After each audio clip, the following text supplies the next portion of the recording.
जिल्हास्तरीय विज्ञान प्रदर्शनाचा या ठिकाणी आयोजन जिल्हा परिषद विभागाने या ठिकाणी केलेलं होतं।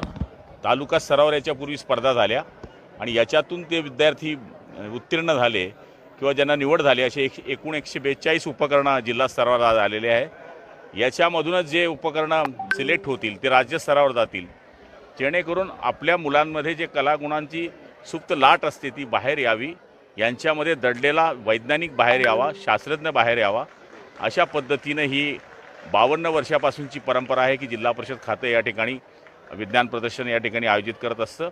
त्याचं उद्घाटन आज या ठिकाणी होतं। माननीय आमदार चंद्रकांतजी सोनवणे आम्ही दोघांनी ते उद्घाटन केलं।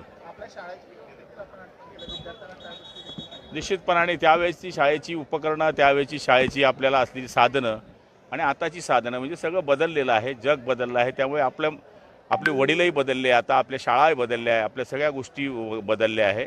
त्यामुळे त्या शाळेच्या मागच्या काळातली जीवनाची आठवण आली आणि ती काय शाळेच्या कार्यक्रमात मांडण्याचा आम्ही प्रयत्न केलेला आहे। शहरातल्या काही शाळा अशा आहेत त्या ठिकाणी महापालिकेचं कचरा संकलन डेपो आहे, अनेक विद्यार्थ्यांचं आरोग्य कुठेतरी धोक्यात असल्याचं समजतं। हे बघा, मी तुम्हाला भाषणामध्येच आम्ही ते मांडण्याचा प्रयत्न केला की ह्या शाळेंकडे बघितलं किंवा जिल्हा परिषदेच्या शाळेंकडे बघितलं तर निश्चितपणाने आम्हाला थोडा मनाला वाईट वाटते आणि ती वस्तुस्थिती मी भाषणात मान्य केली। पण तरीसुद्धा आम्ही प्रयत्न करत आहोत। जसं शाळेनं मागच्या काळामध्ये आम्ही वॉल कंपाऊंड दिलं, शाळेमध्ये डिजिटल शाळा करण्याचा प्रयत्न केला, आता अण्णांनी आमदार फंडातून कॉम्प्युटर दिल्याचा उल्लेख शिक्षणाधिकाऱ्यांनी केला। लोकप्रतिनिधी शासनाने आम्ही हाच प्रयोग करतोय की जिल्हा परिषदच्या शाळा असू दे, महापालिकेच्या शाळा असू दे, ज्या सरकारच्या शाळा आहेत त्याच्यामध्ये आपण जर चांगलं करायचं असेल आणि प्रायव्हेट शाळांच्या बरोबर जायचं असेल तर आपल्याला त्यांच्यासारख्या सुविधा द्याव्या लागतील।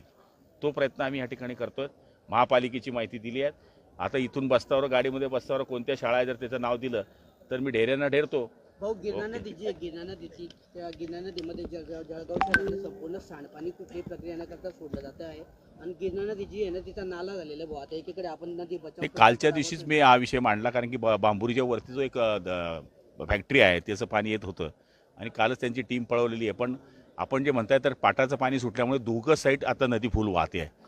ज्यावेळेस ही नदीचं पात्र कमी होईल त्यावेळेस ते चरा मारून वेगळं करण्याचं काम आपण करू। पण महापालिका कुठली प्रक्रिया न करता थेट नाल्यांचं पाणी नदीमध्ये सोडताना तर सूचना दिल्या कालच त्यांना की हे कसं काय दिलं आणि प्रदूषण नियंत्रण महामंडळाकडे पण आपण तक्रार केलेली आहे। तलावाची पण विद्यार्थ्यांच्या विज्ञान कौशल्यांना वाढवावा म्हणून जिल्हा स्तरावर प्रकल्प या ठिकाणी झाला पाहिजे। एकदम सुंदर सूचना त्यांची आहे। येणाऱ्या DPTC मध्ये आम्ही हा विषय मांडू आणि निश्चितपणाने ज्याप्रमाणे आपण या ठिकाणी एक लायब्ररी केली की जी आज लायब्ररी जळगाव जिल्ह्यामध्ये सुंदर आहे, त्या पद्धतीने आपण या ठिकाणी करू शकतो का आणि 100% DPTC मधून करू शकू। मला तरी वाटतं की त्याचं आम्ही या ठिकाणी सगळे आमदार महोदय आणि जिल्ह्यातले खासदार DPTC मध्ये हा विषय मांडून ते काम करण्याचा प्रयत्न करू। आज दिवसभरामध्ये पालकमंत्र्यांची घोषणा होणार आहे। तुम्ही सांगितलं की ही इमारत माझ्यासाठी नक्की ठरलेली आहे, तुमच्याच नावाची चर्चा आहे। आज तुमच्या नावावर शिक्कामोर्तब नाही, आता कसं आहे, शेवटी 3 जणांचं सरकार आहे आणि वरती जो निर्णय होईल ते सगळेजण मानणारे आम्ही लोक आहोत। त्यामुळे आता शेवटी प्रारब्धात आहे, शिंदे बाबा जे करतील ते होईल। चला, निषेध आम्ही त्याचा निषेध करतो। शेवटी कसं आहे की अशा पद्धतीने चोराने हल्ला करणं, शेवटी तिथे सिक्युरिटी असेल, सिक्युरिटीने काय लक्ष दिलं हा सगळ्यात महत्त्वाची बाब आहे। कारण की ते काय सर्वसाधारण माणूस नाही आहे, एक चांगला ॲक्टर आहे आणि त्याच्या घरात असा हल्ला होतो आणि या ठिकाणी सापडत नाही, तर गृह खातं ह्या लवकरात लवकर त्या कैद्यांना पकडेल अशी खात्री आहे। शाहरुख खानच्या घराची रेकी पण झालेली आहे, पण गृह खातं कुठेतरी कमी पडतंय असा विरोधकांकडून आरोप होतो। कसं मला त्याच्यातलं पूर्ण माहीत नाही, कारण की गृह खात्याची माहिती ही आदरणीय गृहमंत्र्यांनाच असते आणि ती गोपनीय असते, त्यामुळे जास्त वाच्यता करणं उचित होत नाही। पण आपली सूचना मांडण्याचा आम्ही प्रयत्न करू। आदित्य ठाकरे म्हणतात की पालकमंत्र्यांचे जे नियुक्त आहेत त्या खंडाचं कारण म्हणजे तिघही पक्षामध्ये तुतुमेमे सुरू आहे। नाही, त्यांनी भास्कर जाधवांना आवरावा ना। 20 मध्येच त्यांची तुतुममे, आमची तुतुममे आम्ही पाहून घ्या। आम्ही 237 आहे।